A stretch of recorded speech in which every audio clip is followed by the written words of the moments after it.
Hi, I'm Skye Collyer. We're at the 9th Annual Whistler Capital Event Conference. Joining us today is David Posner, Chairman of Aura Health. David, great to have you here. Excellent. It's a pleasure. So talk to us about your growth strategy over the next 6 months. So our growth strategy is this. We're building a grow in Israel, and we're opening a chain of coffee shop dispensaries. So we want to be able to actually have product and show people that proper retail experience and what it is to actually service people properly in the industry.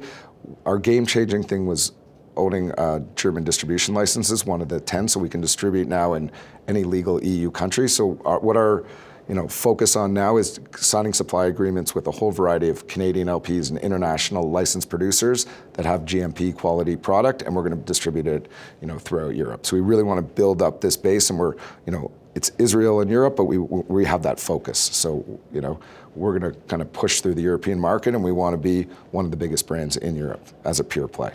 Key differentiator in the space, what sets Aura Health apart from the rest?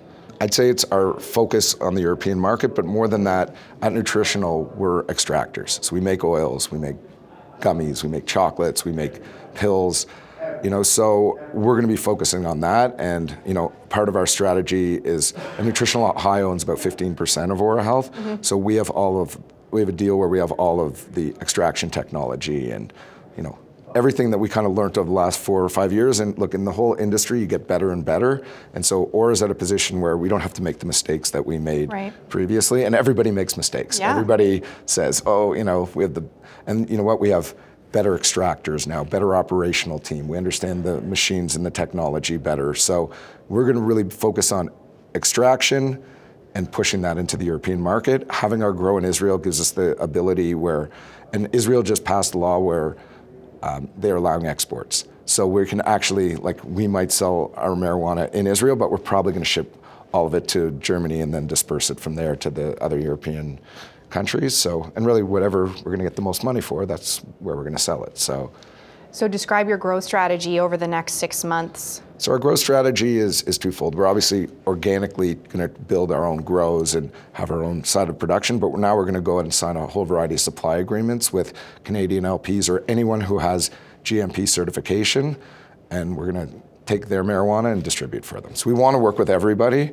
or anybody who has good product. I shouldn't say anybody. You want to have good quality products, so it really strengthens your brand. But anybody who's in that upper tier of quality, we want to work with, and we think this license is very valuable, and the way I see it is, I really believe Aura will be an acquisition target because they almost have to take us out just to get into the market, and with the size of our market cap, and in the past I've been kind of lucky/blessed, but I started Nutritional High, and I was the founder also of Tinley Beverage Company, which is a marijuana drink.